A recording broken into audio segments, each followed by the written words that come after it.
माननीय महेश कुमार बर्तोला, समय 17 मिनट।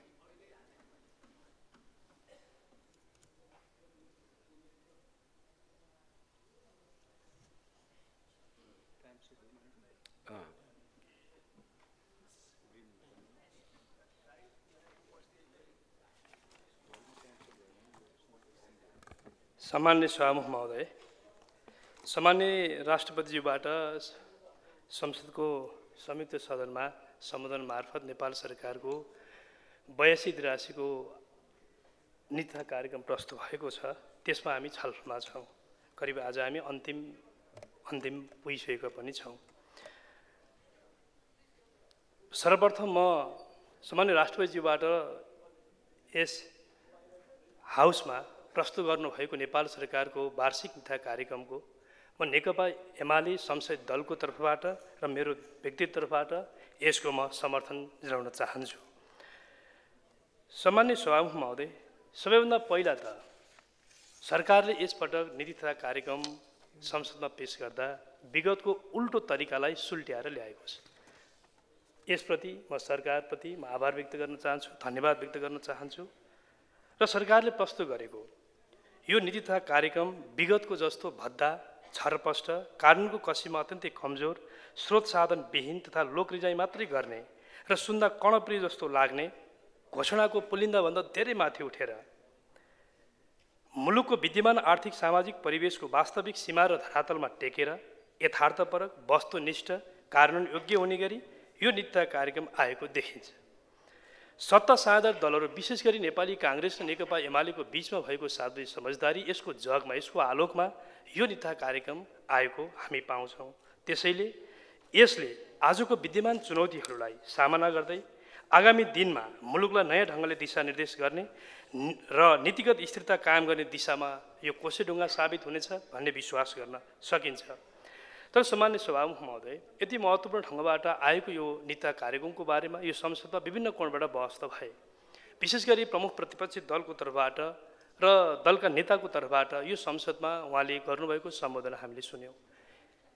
असाध्यै उहाँले पूर्वाग्रह प्रेरित ढङ्गबाट राजनीतिक प्रवचनको हिसाबले नीति तथा कार्यक्रममाथिको रचनात्मक सृजनात्मक सुझावको तहबाट भन्दा पनि सरकारको आलोचनाका हिसाबले मात्रै उहाँले विषय राख्नुभयो र दोहोऱ्याउनु भयो। यो संसदमा फेरि पनि उहाँले दोहोऱ्याउनु भयो। डे फर्स्टदेखि यो सरकार बनेको डे फर्स्टदेखि उहाँले भन्दै आउनुभयो यो सरकार दलालहरूले बनाएको हो, बिचौलियाहरूले बनाएको हो, यसको सान्दर्भिकता छैन लगायत उहाँले फेरि पनि नीति तथा कार्यक्रमको बहसमा छलफलमा उहाँले दोहोऱ्याउनु भयो।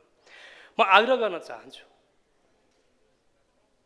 यो सरकार यो संसदले बनाएको हो, संविधान बमोजिम सरकार यो संसदले सरकार बनायो। तर संसदले बनाएको सरकारलाई उहाँले हरेक पटक बिचौलिया, दलाल, माफिया यस हिसाबले यो असाध्यै असंसदीय अराजनीतिक शैलीको श्रृङ्खला जसरी पटक पटक हामी सुनिरहेका छौँ, सुन्न परिरहेको छ, म यसको वास्तवमा म दुःख व्यक्त गर्न चाहन्छु। सम्मान्य पूर्व प्रधानमन्त्रीज्यू विपक्षी दलको नेता हुन्छ, त्यो तहबाट पटक पटक यस प्रकारको पूर्वाग्रह प्रेरित, कुण्ठाग्रस्त यस्ता अभिव्यक्तिहरूको निरन्तरताले संसदीय एउटा मर्यादाको वास्तवमा अपमान भएको छ, मर्यादाको च्युत गरेको छ। यसतर्फ म वास्तवमा उहाँको ध्यानाकर्षण गराउन चाहन्छु। यस कुराको म विरोध पनि गर्न चाहन्छु। र सम्मान्य सभामुख महोदय, सरकारले अहिले विशेष गरी यो नीति तथा कार्यक्रम प्रस्तुत गर्दै गर्दा उहाँले प्रमुख प्रतिपक्षी दलका नेताले यहीँबाट भन्नुभयो यो केवल कर्मकाण्डीको हिसाबले औपचारिकताका रूपमा मात्रै आएको छ भन्ने हिसाबले भन्नुभयो। यसभित्र असाध्यै महत्त्वपूर्ण ढङ्गबाट आएका यी विषयहरूलाई औपचारिक र कर्मकाण्डी मात्रै हो भन्ने हिसाबको कमजोर टिप्पणीले यो जनताप्रति अन्याय हुन्छ भन्ने मलाई लाग्छ। त्यस कारणले गर्दा हामी हेरौँ यो नीति तथा कार्यक्रमले विशेष गरी सरकारले अहिले जुन नीति कार्यक्रम प्रस्तुत गर्यो यसले 11वटा महत्त्वपूर्ण प्राथमिकता क्षेत्र निर्धारण गरेर फोकस्ड नीतिहरू प्रस्तुत गरेको छ। जस्तो संविधान र लोकतान्त्रिक गणतन्त्रात्मक शासन व्यवस्थाको सुदृढीकरणमा यसले जोड दिएको छ। संविधानको समीक्षा र संशोधनमा यसले प्राथमिकतामा राखेको छ। राजनीतिक स्थायित्व र नीतिगत स्थिरतालाई प्राथमिकता दिएको छ। विकास ढाँचाको पुनरावलोकन र आयोजनाको पुनः प्राथमिकीकरणलाई यसले प्राथमिकतामा राखेको छ। विद्यालय शिक्षामा सुधार, अनुसन्धान र उद्यमशीलतामा आधारित शिक्षा, सुलभ र पहुँचयोग्य स्वास्थ्य सेवा, उद्यमशीलता विकास, उत्पादकत्व र रोजगारी केन्द्रित कार्यक्रममा जोड, फेसलेस सेवाको विस्तारमा प्राथमिकता, तहगत समन्वयात्मक रूपमा एकीकृत परियोजना बैङ्क प्रणाली निर्माणमा यसले जोड, सुदृढ र सन्तुलित अन्तर्राष्ट्रिय सम्बन्ध, यति 11वटा विशेष प्राथमिकता क्षेत्र निर्धारण गरेर फोकस्ड नीतिगत माध्यमबाट दिशानिर्देश गर्ने काम गरेको छ। केही मान्यजी साथीहरूले यहाँ भन्नुभयो हामी छलफल गरिरहेका छौँ, यो छलफल बेकार हो, व्यर्थ पनि छ, कमा र फुलिस्ट पनि परिवर्तन हुने स्थिति छैन भन्नुभयो। वास्तवमा मैले पनि धेरै पटक यो नीति कार्यक्रम पढेँ। 155 बुँदामा छ। झन्डै संविधान आएपछि पहिलो पटक यो छोटो, विगतमा 12,000 भन्दा बढी शब्दमा आउने नीति कार्यक्रम यो पटक 5500 शब्दमा आएको छ। संविधान घोषणापछिको यो पहिलो छोटो हो। यो व्यापक फराकिलो यस हिसाबले आएको छ र मैले धेरै अध्ययन गरेँ। साथीहरूले भन्नुभयो वास्तवमा यहाँ साथीले भनेको जस्तो कमा र फुलिस्ट पनि परिवर्तन गर्न पर्ने गरी यो नीति कार्यक्रम आएको छैन। त्यति व्यवस्थित ढङ्गबाट, त्यति फराकिलो ढङ्गबाट, स्पेसिफिक ढङ्गबाट यो नीति कार्यक्रम आएको हुँदा 155 दफा वा बुँदाहरूमा रहेको यो नीति कार्यक्रमको काहीँ पनि कमा वा फुलिस्ट परिवर्तन गर्नुपर्ने, चलाउनु पर्ने नगरी ल्याएकोमा सरकारलाई म धन्यवाद पनि दिन चाहन्छु। सम्मान्य सभामुख महोदय, देशको आजको मूल समस्या भनेको राजनीतिक र नीतिगत अस्थिरता, यो रहेको पृष्ठभूमिमा यस नीति कार्यक्रमले 15औं आवधिक योजनाले अघि सारेको 25 वर्षीय दीर्घकालीन सोचसहितको समृद्ध नेपाल, सुखी नेपालीको गन्तव्य, जसलाई अहिलेको 16औं राष्ट्रिय योजनाले केही डेभिएट गर्न खोजेको छ, यसलाई पुनर्जीवन दिएर नीति कार्यक्रममा आएको छ, जुन नेपालको विकास र समृद्धिको लागि स्पष्ट मार्गदर्शक हुनेछ। यसै मार्फत देशका सबै जात जाति भाषाभाषी क्षेत्रलिङ्ग समुदायको अधिकारको सुनिश्चित गर्ने, संरक्षण गर्ने त्यो कुराको यस मार्फत सुनिश्चित हुनेछ। तर कतिपय हामी यसो बाहिर टिप्पणीहरू कहिलेकाहीँ सुनेका छौँ, सुखी नेपाली समृद्ध नेपाल निर्माणको राष्ट्रिय गन्तव्य आकाङ्क्षासँग जोडेर केही छिपछिपी राटेपाटी प्रकृतिको केही प्रतिक्रियाहरू पनि आएको जस्तो हामीलाई लाग्छ। तर यो सामान्यतया यसो गहिरेर यसलाई हेर्ने हो भने यो सामान्य एउटा अध्ययनको सीमितताको कारणबाट मात्र यो प्रतिक्रिया हो भन्ने मलाई लाग्छ। नीति कार्यक्रमले सन् 2030 सम्म पुरा गर्नुपर्ने दिगो विकासका लक्ष्यको लागि स्पष्ट आधार प्रदान गरेको छ। मुलुक अल्पविकसित अवस्थाबाट विकासशील हुँदै गर्दा सामना गर्नुपर्ने चुनौतीहरूलाई ध्यान दिएको छ। साथै गरिबी निवारण, युवा पलायनको रोकथाम, नागरिकतामा बढेको वितृष्णा र निराशालाई कसरी आशामा रूपान्तरण गर्ने भनेर गम्भीर ख्याल र ध्यान पुर्याएको देखिन्छ। सङ्घीय लोकतान्त्रिक गणतन्त्रको सबलीकरणमा राष्ट्रिय सहमति, सहकार्य र सामूहिक प्रतिबद्धताको नीतिलाई यो नीति कार्यक्रमले अवलम्बन गरेको छ। संविधान कानुनसँग जोडेका आवश्यक कानुन निर्माणमा यसले विशेष प्राथमिकता दिएको छ, परिमार्जनमा विशेष प्राथमिकता दिएको छ। त्यसै गरी 18 वर्षदेखि निष्कर्षमा पुग्न नसकेको शान्ति प्रक्रियालाई निष्कर्षमा पुर्याउनका लागि, सङ्गठनकालीन न्यायलाई टुङ्गोमा पुर्याउनका लागि यो नीति कार्यक्रमले असाध्य महत्त्वका साथ ध्यान दिएको छ, प्राथमिकतामा राखेको छ। तर म साथीहरूलाई सोध्न चाहन्छु, मान्य साथीहरूलाई भन्न चाहन्छु, विशेष गरी विपक्षी बेन्चमा रहेको यति महत्त्वपूर्ण विषयलाई 18 वर्षदेखि निष्कर्ष नपुगेको यो सन्दर्भ, यो विषयलाई टुङ्गोमा लगाउनका लागि जसरी सरकारले प्राथमिकता दिएको छ, धन्यवादको एक शब्द दिन पनि कन्जुसाइ जसरी भएको छ, यो वास्तवमा दुःख लाग्दो छ। सामान्य सभामुख महोदय, नीति कार्यक्रमले जेनजी पुस्ता लगायत जनसाङ्ख्यिक लाभ दिन सक्ने र आर्थिक रूपमा सक्रिय योगदान गर्न सक्ने युवा पुस्तालाई फोकस गरी श्रम गर्ने संस्कृतिको विकास, स्टार्टअप कर्जा कार्यक्रम विस्तार, इन्टर्नलाई पनि स्टार्टअपमा संलग्न गर्ने, कार्यघण्टामा आधारित ज्याला, आगामी दशकलाई आन्तरिक रोजगारी दशकका रूपमा मनाउने, योगदानमा आधारित सामाजिक सुरक्षा योजनालाई अनिवार्य गर्ने र पढ्दै कमाउँदै जस्ता रोजगारी र उद्यमशीलता प्रवर्धनको लागि उच्च प्राथमिकता यो नीति कार्यक्रमले दिएर आएको छ। युवा मैत्री नवीन कार्यक्रमलाई प्राथमिकता दिएकोमा म सरकारप्रति म हार्दिक आभार व्यक्त गर्न चाहन्छु, धन्यवाद दिन चाहन्छु। विद्यालय शिक्षा सम्बन्धी कानुनी, नीतिगत र संस्थागत सुधारमा यो नीति कार्यक्रमले जोड दिएको छ। अनुसन्धानमा आधारित उच्च शिक्षा, सरकारी सेवामा स्थानीय तहदेखि केन्द्र तहसम्म इन्टर्नको प्रयोग गर्ने, हप्तामा 20 घण्टा कामको न्यूनतम ज्याला निश्चित गरी कमाउँदै पढ्दै जस्ता नीतिहरू यो असाध्यै लोकप्रिय छन्, विद्यार्थी मैत्री छन्, युवा मैत्री छन्। म सरकारप्रति धन्यवाद दिन चाहन्छु। यी सम्मानयोग्य स्वागतयोग्य विषयहरू छन्। नीति तथा कार्यक्रमले कृषि क्षेत्रको प्रवर्धनलाई उच्च प्राथमिकता दिएको छ। कृषिमा युवालाई आकर्षित गर्न भूमि, कृषि सामग्री, बिमा खरिद सम्झौता र बजारको बलियो इकोसिस्टम कायम गर्ने, कृषि क्षेत्रको जुनसुकै विधामा उद्यम गर्न चाहनेलाई यस प्रणालीमा आबद्ध गर्ने, परियोजनालाई नै धितोमा राखी स्थानीय वित्तीय संस्था मार्फत वित्तीय र अन्य सामग्रीको व्यवस्था गर्ने, परियोजना बिमा र प्राङ्गारिक मलको उत्पादन तथा प्रयोगलाई प्रोत्साहन गर्ने सरकारले जे नीति लिएको छ यसले वास्तवमा भने कृषि क्षेत्रमा एउटा आमूल रूपान्तरण, परिवर्तन र एक प्रकारले भन्ने हो भने क्रान्तिको सुरुवात हुने यो नीति तथा कार्यक्रमको ले निर्देश गरेको छ।